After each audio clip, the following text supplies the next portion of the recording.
Hi friends, இன்றைக்கி சிறுதானியங்க வாங்கிட்டு வந்துருக்குறாங்க எங்கள் வீட்டுக்காரு. என்ன செய்ய போகிறோன்னா மால்ட் செய்ய போகிறோம். இதெல்லாம் அரிசின்னு வந்து தினந்தோறும் ஒரு டம்ளர் மால்ட்டு குடிக்க போகிறோம். பசங்க, நாங்கள், எங்கள் அம்மா. ரொம்ப ஹெல்தி. 16 வகையாக சிறுதானியம் பாருங்க. இனிமேல் எல்லாம் வறுத்து சுத்தமாக 22 விதமானதா பாருங்க. எல்லாம் வறுத்துன்னு இருக்கிறோம். எல்லாம் வறுத்துன்னு வறுக்காதது இது. இன்னும் எல்லாம் கவரில் ஓப்பன் பண்ணி ஒன்றா ஒடுத்து நாங்கள் இப்படி சேர்க்க போகிறோம். இப்படி சேர்த்து கடைசியில் அரிசின்னு வந்து நாங்கள் வந்து இது மால்ட்டாக குடிக்கிறோம். மால்ட்டு ஸ்வீட்ஸ் கூட செய்யலான்னு சொல்லியிருக்கிறாங்க. கண்டிப்பாக நாங்கள் ஒரு ஸ்வீட்ஸு எதாவது நம்ம செஞ்சோம்னா கண்டிப்பாக வீடியோ போடுறோம். உங்களுக்கும் பிடிக்கும்னா கண்டிப்பாக நீங்கள் இப்படி மால்ட்டாக குழந்தைங்கள்லேருந்து வயதானவங்க வரைக்கும் நம்ம வந்து குடிக்கலாம். ரொம்ப ஹெல்தி.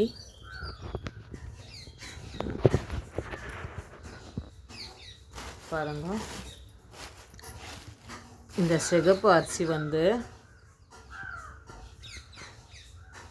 கரெக்டாக சிகப்பு அரிசி வந்து ரொம்ப நல்லது. சிகப்பு அரிசி ஆகட்டும், இந்த கருப்பு அரிசி ஆகட்டும். இந்த கருப்பு அரிசிக்கு என்ன சொல்கிறாங்கன்னு எனக்கு தெரியல.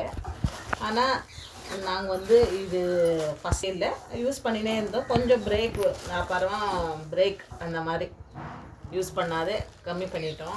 இப்போ மறுபடியும் இந்த மால்ட்டு பிரேக்குன்னா என்னம்மா? பிரேக்குன்னா கொஞ்சம் மாதங்கள் நாங்கள் இது செய்யறது விட்டுட்டோம். இந்த சிறுதானியம் கஞ்சி ஆகட்டும், இந்த வகைங்க இது சாப்பிட்றது இல்லை, அப்படி இல்லை, சாப்பிட்றது வகையும் விட்டுட்டோம்.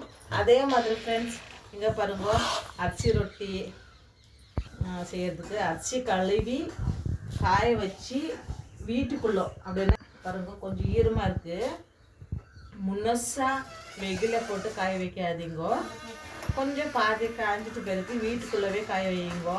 அப்போது ரொட்டி செய்யும் போது நல்லா வரும், ஒயிட்டாகவும் வரும். வெயிலே நீங்கள் காய வச்சுட்டு இல்லை பச்சரிசி வெயிலே காய வச்சுட்டு அது அரிசின்னு வந்து நீங்கள் ரொட்டி செய்யும் போது அதை தட்டும் போது ஒடியும். அது ஒடியதுக்கான என்னென்னா முழுக்கமாக வெயிலில் நீங்கள் நல்லா காய வச்சு அது அரிசின்னு வந்தோம்னா அது ஒடியும்.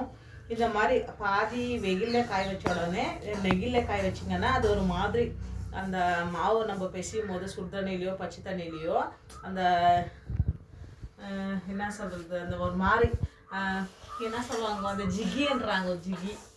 ஜிகின்னா அந்த பதம் வர்றது மாதிரி அந்த பதம் வந்து நல்லா வரும். ஓகேங்களா ஃப்ரெண்ட்ஸ்?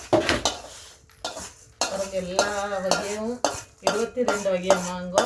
22 வகை எல்லாம் நம்ம சேர்த்து எங்கே கிடைக்குது? கேஜிஎஃப்ல தான் வாங்கிட்டு வந்தாங்கோ. அரிசி நாங்கள் வந்து மால்ட்டு குடிக்கும் போது கண்டிப்பாக நாங்கள் ஷார்ட்ஸ்லேயே போடுறோம். உங்களுக்கு பிடிச்சிருந்தா இந்த வீடியோ லைக் பண்ணுங்கள், ஷேர் பண்ணுங்கள், கமெண்ட் பண்ணுங்கள். பாய்.